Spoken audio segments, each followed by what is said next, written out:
Vraiment ravi de retrouver la Maison des Vainqueurs ce matin, ce dimanche 10 juin 2012. Nous allons commencer une série de l'école de la vie. Ce matin, le Seigneur m'a inspiré de pouvoir communiquer l'école de la vie. L'école de la vie nous amène à ne pas promener les regards inquiets, nous amène à marcher d'une manière sûre et objective. Alors, quand je parle de l'école de la vie, pour améliorer notre quotidien, nous devons prendre conscience d'avoir une vision. Et cette vision, on doit l'écrire dans ton journal personnel et activer ta foi, ta vie d'obéissance, ta connaissance de Dieu et les qualités de Dieu et de quoi Dieu est capable. Et tu verras que chaque domaine de ta vie aura un sens parce que tu ne pourras plus avoir la confusion dans ta vie lorsque l'Éternel des armées se révèle dans ta vie. Je parle encore en ce jour. Dieu n'est jamais pressé. C'est nous qui sommes pressés. Je suis pressé, mais Dieu ne l'est pas.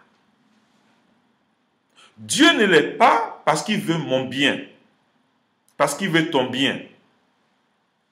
Alors, nous allons dans l'Écriture pour pouvoir que nous situer dans le livre de 1 Timothée chapitre 6. C'est pour ça que vous allez comprendre que le royaume de Dieu offre les avantages. Et l'un des avantages que je constate que le royaume de Dieu offre, c'est l'assurance. L'assurance de notre vie, l'assurance de notre salut et l'assurance de notre destinée.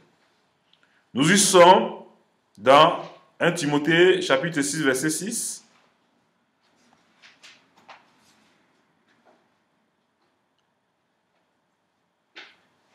« 1 Timothée,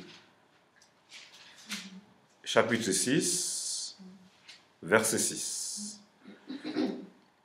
Est-ce que la servante de Dieu, que Patience peut me lire ce texte? Je lis au nom du Seigneur. Amen.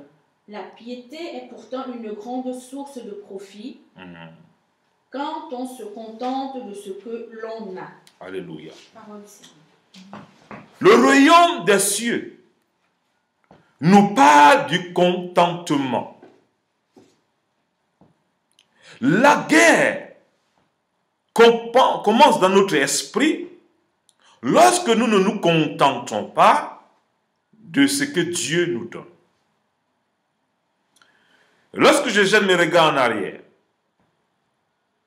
l'Afrique, où je travaillais en tant que spécialiste de l'Afrique dans le monde évangélique, je me suis rendu compte que beaucoup de prières des frères et sœurs en Afrique, c'est pour leur manger, c'est pour leurs vêtements. Et nous oublions souvent, ici en Europe, que la Bible dit, si tu as de quoi manger et te vêtir, cela te suffit. Nous constatons ici que le contentement n'est plus dans la maison de Dieu, n'est plus dans la vie des enfants de Dieu, n'est plus dans la vie de ceux qui veulent voir Dieu réagir dans leur vie. Et lorsque nous parlons de l'école de la vie, c'est de prendre conscience de ce que Dieu a fait dans notre vie, ce que nous on était hier et ce que nous sommes aujourd'hui et ce que Dieu veut que nous soyons demain. Et lorsque nous voulons que Dieu puisse continuer avec nous, nous devons apprécier ce qu'il a fait avec nous hier. C'est pour ça qu'il nous dit dans ce texte pour que nous nous référons pour notre quotidien. C'est en effet une grande source de gain que la piété avec le contentement. Et le verset 7 nous dit, car nous n'avons rien apporté dans le monde. Alors, Dieu nous dit que nous n'avons rien apporté dans le monde. Nous sommes venus dans cette vie nue. Nous sommes venus dans ce monde avec rien. Mais Dieu nous a amenés dans ce monde, d'abord, premièrement, pour que nous nous contentons de ce qu'il nous donne. Et c'est pour ça qu'il dit quelque part, cherchez premièrement le royaume des cieux. Le royaume des cieux, c'est d'abord le contentement. Lorsque tu es réellement sauvé, lorsque tu as reçu dans ta vie le Seigneur Jésus comme ton Seigneur et Sauveur personnel, tu vis dans une stabilité de contentement. Alors, quelqu'un qui n'est pas dans le contentement, ça veut dire qu'il n'a pas connu la nouvelle naissance comme toi et moi. Lorsque tu connais la nouvelle naissance, que Jésus-Christ est ton Seigneur et Sauveur personnel, tu sais vivre dans le contentement. Car nous n'avons rien à apporter dans le monde. Et il est évident que nous n'apportons rien à... Nous ne pouvons rien apporter en partant dans ce monde. Alors, ne tourmente pas ta vie avec des futilités. N'entre pas dans les compromissions parce que tu veux prouver à quelqu'un que tu as réussi. Prouve à Dieu par ton attitude d'adorateur. C'est pour ça que ce matin, nous avons vu dans le psaume 150.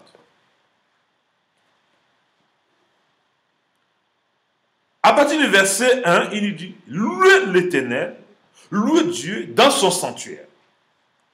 Alors, c'est une joie de se lever et d'aller adorer et de louer Dieu dans son sanctuaire. Premièrement, parce qu'il t'a donné ce qu'il te faut pour chaque jour. Parce que Dieu te vêtit et pouvoir à ton manger. Bénis-le déjà pour ça. Le fait de ne pas marcher dans le contentement veut dire que tu n'as pas expérimenté la nouvelle naissance que nous avons expérimentée. Il te dit ici, loue-le dans l'étendue où éclate sa puissance. Nous savons que la puissance de Dieu éclate là où 2 ou 3 personnes sont réunies. C'est là où Dieu déploie sa puissance. Alors, il faut le louer. Lorsque tu es avec tes frères et sœurs, vous chantez des cantiques, vous donnez le témoignage de ce que Dieu vous maintient en bonne santé, de ce que Dieu vous donne une nouvelle orientation à votre vie, de ce que Dieu vous accorde le désir de votre cœur. Lui-même a dit, à chaque jour suffit sa peine. Il donne le désir de notre cœur. Lorsque tu vis dans le contentement, chaque jour tu es en joie. C'est pour ça, tu ne peux pas louer le Seigneur à tout moment lorsque tu n'as pas connu la nouvelle naissance. C'est important de réviser toujours là où Dieu t'a pris et là où tu es et où tu vas. Il te dit ici, loue-le au son de la trompette. Loue-le avec le luth et la harpe. Loue-le avec le tabourin et avec des danses. Il est important de danser pour le Seigneur. Tu dois créer des mélodies comme le roi David pouvait adorer et louer le Seigneur jusqu'à se rouler au sol par rapport à ses bienfaits. La vie que tu as, n'oublie pas qu'il y a beaucoup qui bagarrent dans les hôpitaux pour avoir cette vie. Il y a beaucoup qui bagarrent avec des maladies pour s'en sortir avec les propres forces. Et parfois ça les lâche. Mais tu l'as gratuitement. Avec Jéhovah, Rapha, le Dieu qui guérit. Le Dieu qui guérit, il existe encore. Il fait encore des miracles aujourd'hui. L'école de la vie t'amène à apprécier qui tu es, ton identité et ta vie future. C'est pour ça que je dis, et que je le répète, le mécontentement est une insulte à Dieu. Les gens qui sont constamment mécontents, ils insultent Dieu. Qu'est-ce que tu as pu faire pour avoir des cheveux? Qu'est-ce que tu as pu faire pour avoir la vie? Cette vie, Dieu te l'a donnée pour que tu puisses l'adorer, pas pour que tu puisses te plaindre. Les gens qui passent le temps à se plaindre, à calomnier, avoir les défauts dans la vie des autres, veut dire qu'ils n'apprécient pas, le contentement de la vie que Dieu les a donnée. Peuple de Dieu, maison des vainqueurs, nous devons apprécier la vie et pouvoir lui rendre cela par nos prochains. La manière que nous apprécions la vie de nos prochains, ça veut dire que nous apprécions ce que Dieu est capable de faire dans la vie de nos frères et sœurs. Aujourd'hui, nous constatons que beaucoup d'enfants de Dieu insultent Dieu parce qu'ils sont mécontents. Nous devons sortir dans le mécontentement, car c'est un démon. Le mécontentement est un démon qui nous empêche de pouvoir voir les grandes choses que Dieu accomplit dans nos vies chaque jour. Tu veux savoir ce que Dieu fait pour toi? Va dans les hôpitaux et vois comment les gens souffrent. Même avec l'argent, ils n'arrivent pas à se donner la santé. Et la santé que tu as, c'est un don de Dieu. Tu dois dire merci à Dieu pour la santé que tu as. C'est pour ça que l'apôtre Paul a dit que celui qui mange, loue-le. Que celui qui ne mange pas, loue-le. Car c'est Dieu qui a fait les uns les autres. Lorsque nous voyons nos pays de tiers-monde, comme l'Afrique où nous sortons, il y a des gens qui se lèvent le matin et ils demandent à Dieu s'ils peuvent avoir un morceau de pain. Mais nous avons ici en Europe tout à notre merci. Et nous n'arrivons pas à apprécier Dieu. Et nous passons notre temps dans le mécontentement. Si cela était notre cas, nous devons nous repentir et revenir dans les meilleurs sentiments du Christ. C'est pour ça que j'ai intitulé l'école de la vie. Nous devons apprendre dans la vie ce que nous vivons. Qu'est-ce que Dieu veut nous apprendre de cela? C'est très important. C'est pour ça que j'ai intitulé « Je suis en charge de votre vie ». Si je suis en charge de notre vie, pourquoi nous avons peur? Je suis ce que Dieu dit que je suis. Je suis la tête et non la queue. Le Saint-Esprit habite en moi. Jésus-Christ habite en moi. Alors, si Jésus-Christ habite en moi et que le Saint-Esprit habite en moi, il est en permanence en moi. Jésus-Christ me demande d'avoir quoi? La maîtrise de soi. Jésus-Christ me dit de vivre dans le contentement, dans la satisfaction. Dieu nous demande d'être satisfaits. Il nous demande d'être satisfaits de ce que nous avons. Et nous passons notre temps à côté des bienfaits de Dieu. Peuple de Dieu, oublions notre ignorance et rentrons dans les Écritures. C'est pour ça que la parole de Dieu est très importante. À lire, à méditer, à comprendre le but de notre existence.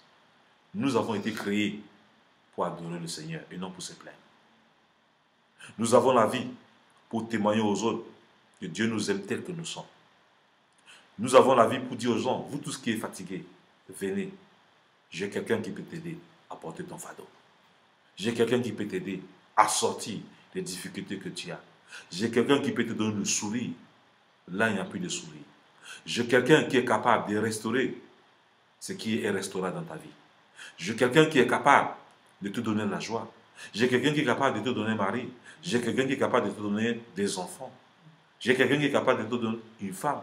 J'ai quelqu'un qui est capable de te donner une famille qui puisse t'accueillir.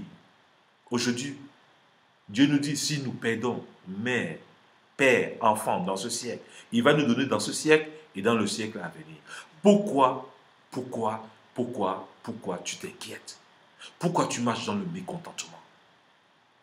Nous devons nous marcher dans la satisfaction. Parce que Dieu veille sur nous.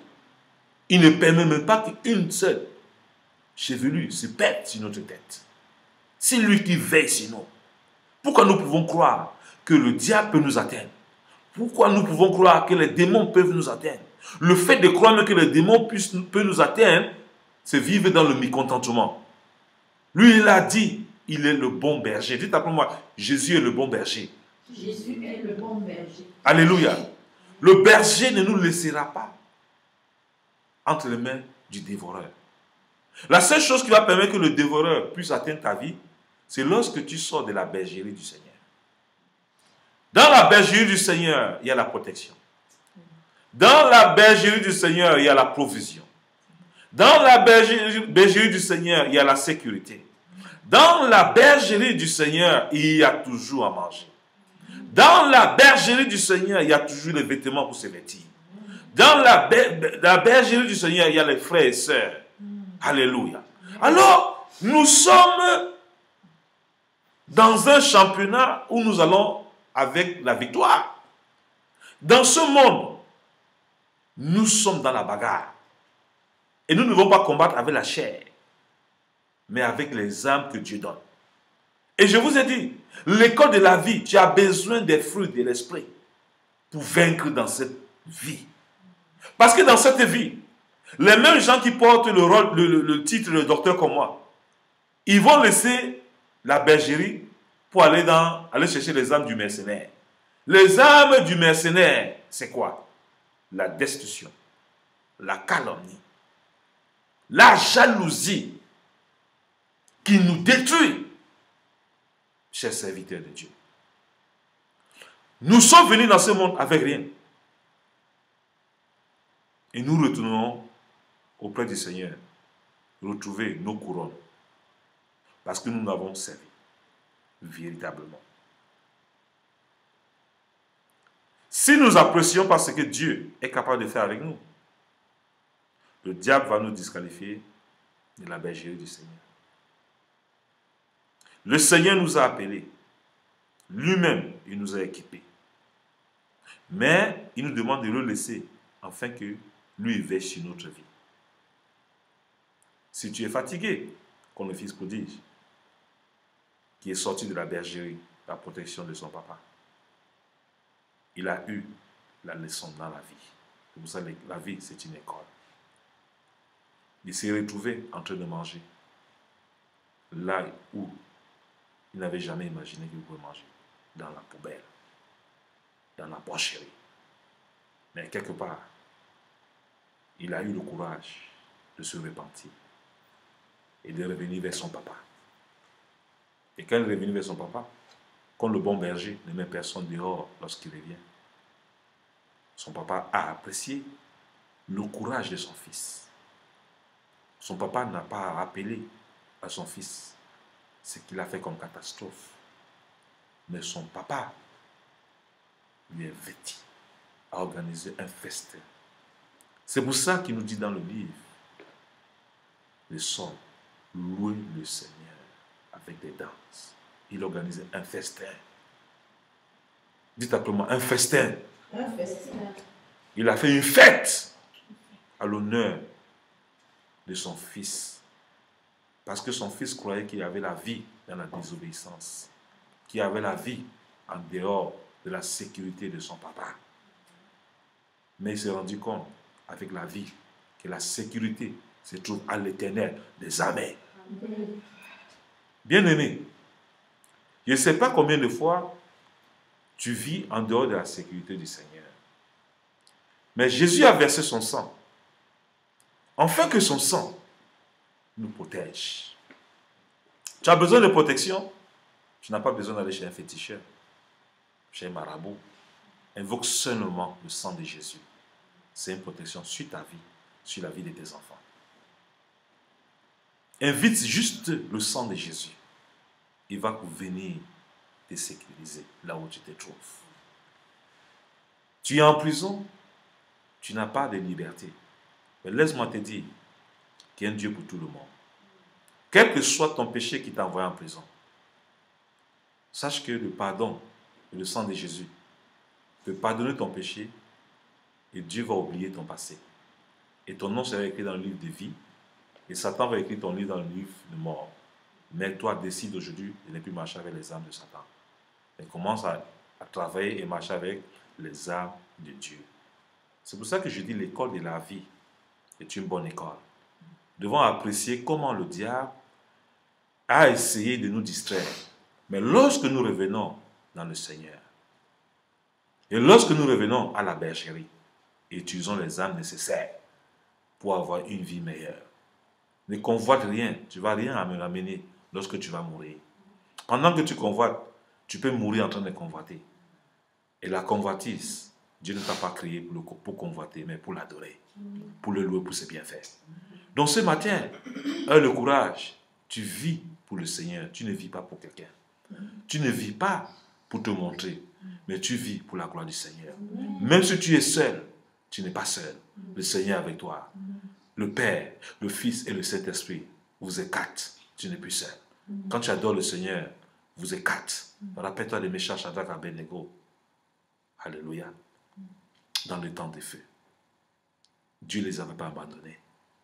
Pendant que ses patrons les ont abandonnés, les amis qu'ils mangeaient chaque jour à table, les ont abandonnés. Mais l'Éternel des armées ne les a pas abandonnés. Et ce Dieu que je sais, avec tant de persévérance, ce Dieu que je sais, il m'a rempli, m'a cousu des témoignages.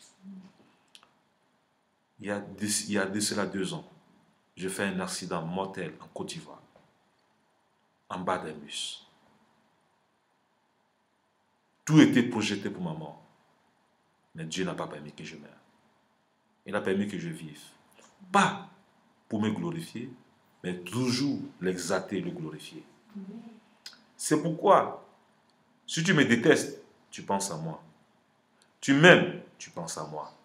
Et Dieu que je sais ne considère pas tes fautes, mais qui te restaure et qui te donne l'amour, la joie qu'il m'a donné. Et que tu puisses être vrai et véritable dans ta vie. Et que les soucis et le mécontentement ne te suivent plus jamais. Je chasse le diable avec ses armes derrière ta vie. Au nom de Jésus. Alléluia.